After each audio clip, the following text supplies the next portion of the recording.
Leo was a kind boy with a big heart. He loved to draw. Ever since he could remember, drawing had been his favorite pastime. It was his way of escaping the harsh realities of life. He would spend hours lost in his own world, creating beautiful images that only he could see. He would draw on anything he could find, scraps of paper, old newspapers, even the dusty ground. But Leo was poor. His family could barely afford the essentials, let alone art supplies. Despite this, Leo's passion for drawing never waned. He would use broken pencils and whatever he could get his hands on to bring his imagination to life. He couldn't afford proper pencils or paper. His pencils were often just tiny stubs, and his paper was usually torn and dirty. But Leo didn't mind. He believed that it wasn't the tools that made the artist, but the heart and soul behind the work. He would often tell himself that one day, his drawings would be seen by the world. He wished he had a magic pencil, one that could bring his drawings to life. He would dream of drawing magnificent creatures and watching them leap off the page. In his dreams, his drawings would come alive and take him on adventures far away from his small village. One sunny afternoon, Leo was drawing by the roadside. The sun was shining brightly, and the birds were singing. It was a perfect day for drawing. Leo sat on the ground, his stubby pencil in hand, and began to sketch. He was trying to draw a bird. He had seen a beautiful bird earlier that day and wanted to capture its beauty on paper. He carefully drew the bird's wings, trying to make them look as delicate and graceful as they had in real life. He wished it could fly away into the blue sky. As he drew, he imagined the bird coming to life and soaring high above the clouds.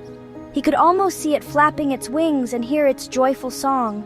As he drew, an old man stopped to watch him. The man had been walking by and was intrigued by the sight of the young boy so engrossed in his drawing. He stood there quietly, not wanting to disturb Leo, but unable to tear his eyes away from the boy's work. "That's a fine bird you're drawing, young man." The old man's voice was gentle and kind, and it brought Leo out of his daydream. Leo looked up, startled. He hadn't expected anyone to notice him, let alone compliment his work. He felt a mix of surprise and happiness. He hadn't noticed anyone approach. He looked around cautiously, wondering if the old man was real or just another figment of his imagination. "Thank you, sir. I wish it were real." The old man's eyes twinkled.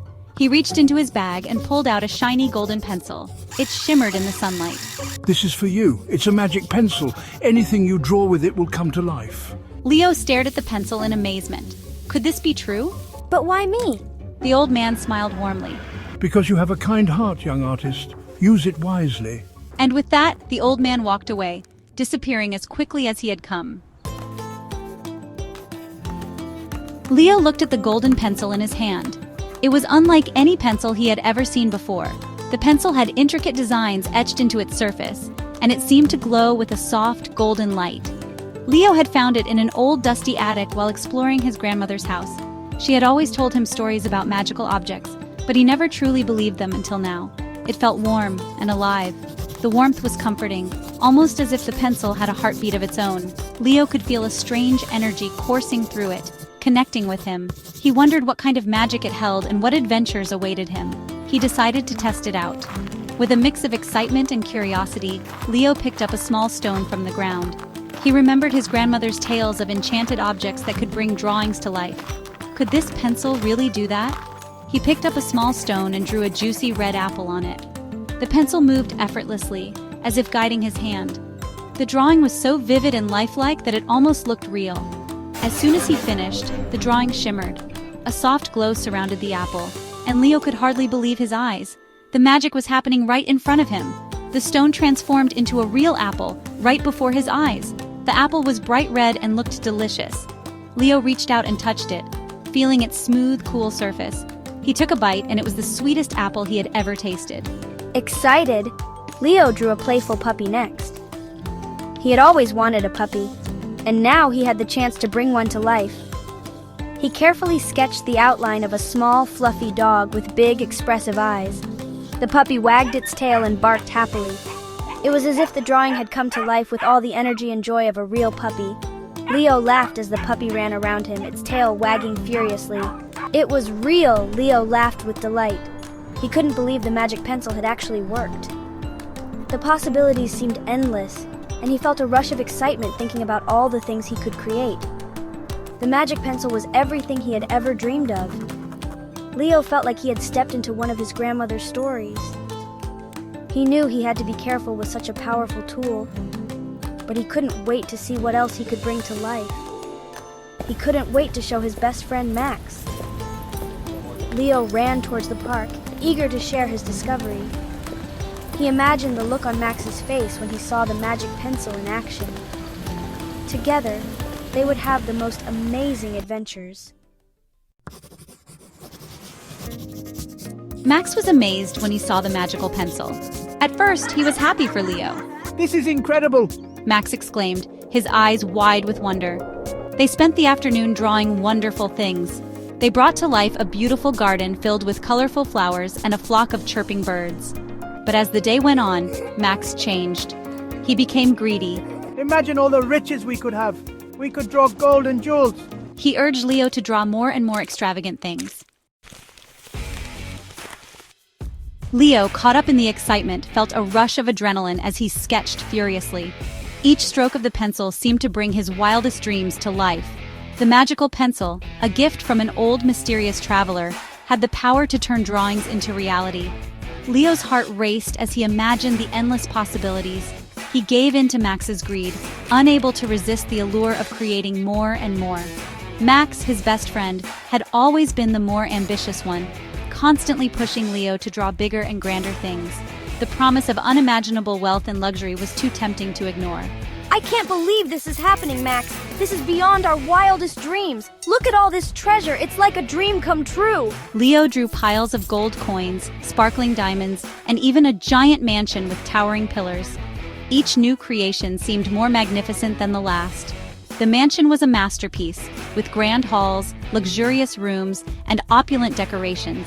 It was everything they had ever wanted. The mansion stood tall and proud, a symbol of their newfound wealth and power. It was a place where they could live like kings, surrounded by the finest things money could buy. More, Leo. Draw more. We can have everything we've ever dreamed of. We can have everything we've ever dreamed of. Imagine the possibilities. We could have palaces, islands, anything we want. The more they drew, the heavier the magical pencil felt in Leo's hand. It was as if the pencil was absorbing the weight of their greed and desires. Leo's hand began to tremble, and sweat dripped down his forehead. The pencil felt like a lead weight, dragging his hand down with each stroke. The once effortless drawing had become a struggle, but the allure of more kept him going. It's getting harder to draw, Max. I don't know how much longer I can keep this up. The pencil, it feels so heavy. It's like it's fighting against me. The once bright golden pencil began to turn a dull gray. Suddenly, the sky darkened. A fierce storm erupted with thunder booming and lightning flashing angrily. The air grew thick with tension, and the wind howled like a wild beast. What's happening? The sky, it's turning dark. This can't be good. The wind howled, tearing through the magical creations. The once beautiful and solid structures began to shake and crumble under the force of the storm. It was as if the very fabric of their dreams was being ripped apart. The gold turned to dust, the jewels shattered, and the mansion crumbled before their eyes. Everything they had worked so hard to create was being destroyed in an instant. The mansion, once a symbol of their success, was now a pile of rubble. The storm showed no mercy, tearing through everything in its path. No! All our treasures, they're disappearing. Everything we worked for is gone. The storm of greed had taken everything away. The once bright and hopeful future was now shrouded in darkness. Leo and Max stood amidst the ruins, realizing that their insatiable greed had led to their downfall. The lesson was clear. True happiness and fulfillment could never be found in material wealth alone. Max, afraid, blamed Leo for everything and ran away. I wish I had never listened to Max. I just want everything to be as it was before. Leo was left alone, heartbroken and scared. Just then, the old man reappeared. He looked at the destruction and the dull gray pencil in Leo's hand. Greed destroys, young Leo, but kindness creates. The magic pencil works with your heart, not against it. Leo realized the truth in the old man's words. He knew what he had to do. Leo decided to use the magical pencil for good. He started by drawing food for the hungry families in his village. Here are loaves of bread, baskets of fruit, and jugs of fresh milk. The villagers were overjoyed. They had never seen such abundance before. With each act of kindness, the magical pencil felt lighter. The dull gray color started to fade, and the bright golden shimmer returned. Leo felt a warmth spread through him, a feeling much better than any riches. Leo continued to use his gift to help others. He drew warm blankets for those who were cold and sturdy shoes for children with none. And here's a new well for the village, providing clean water for everyone. News of Leo's kindness and his magical pencil spread far and wide. People came from distant lands, not to ask for riches, but for help. Leo helped everyone with a kind heart and a magical drawing. Leo was no longer just a poor boy who loved to draw. He was Leo, the kind artist. He was known for his big heart and his magical gift. I've learned that true happiness comes from helping others, not from greed. And so, Leo continued to draw, bringing joy and hope wherever he went. The magic pencil remained a symbol of his kindness, reminding everyone that even the smallest act of good can make a big difference in the world.